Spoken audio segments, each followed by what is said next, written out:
प्रश्न का उत्तर करेंगे। पहला प्रश्न है,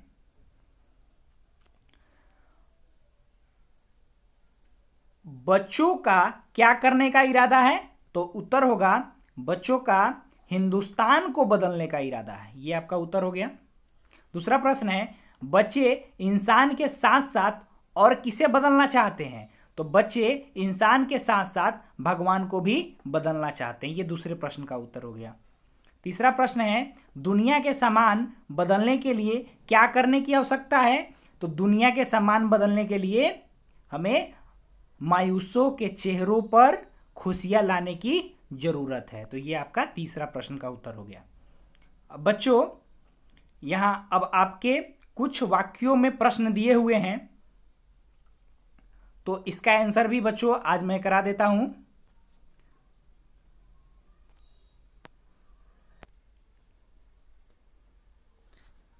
बच्चों, ये है आपका कुछ वाक्यों में जो प्रश्न दिए हुए हैं, ये है,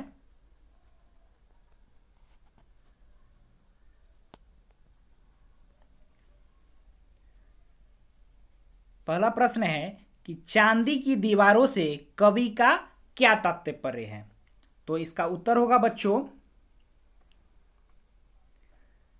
चांदी की दीवारों से कवि का तात्पर्य यह है कि आदमी की किस्मत अब पैसों या रुपयों में ही कैद हो गई है। यह आपका पहले प्रश्न का उत्तर है। दूसरा प्रश्न है कि बच्चे स्वयं को क्रांति का दूत क्यों कहते हैं?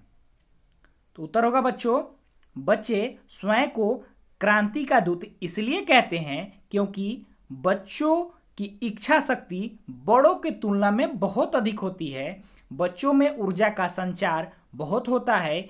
बच्चे कभी भी हार नहीं स्वीकार करते। वे इतनी सामर्थ्य रखते हैं कि वे अपने बल से कार्य से हिंदुस्तान बदल देंगे। तो ये बच्चों आपके दूसरे प्रश्न का उत्तर हो गया।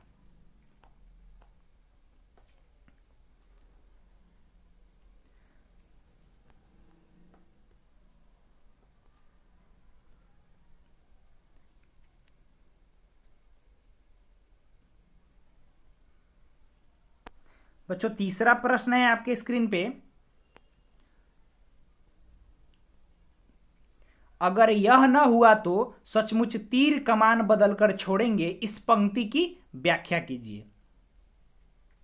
तो यह पंक्ति गोपाल दास नीरज की कविता हम बच्चे हैं तो क्या से ली गई है। और इस पंक्ति में बच्चे कहते हैं कि हमने हिंदुस्तान बदलने के लिए जितने भी तरीके अपनाए, इससे भी कुछ नहीं हुआ तो कुछ और तरीका अपनाएंगे, परंतु सचमुच यह हिंदुस्तान बदलकर छोड़ेंगे।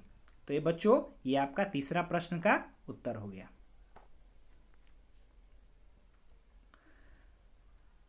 तो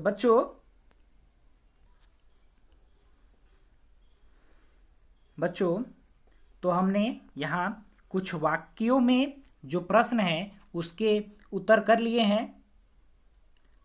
अब जो है बच्चों, मेरे विचार से प्रश्न है, इसके अंदर भी 3 प्रश्न हैं और ये प्रश्न आप ये लॉन्ग टाइप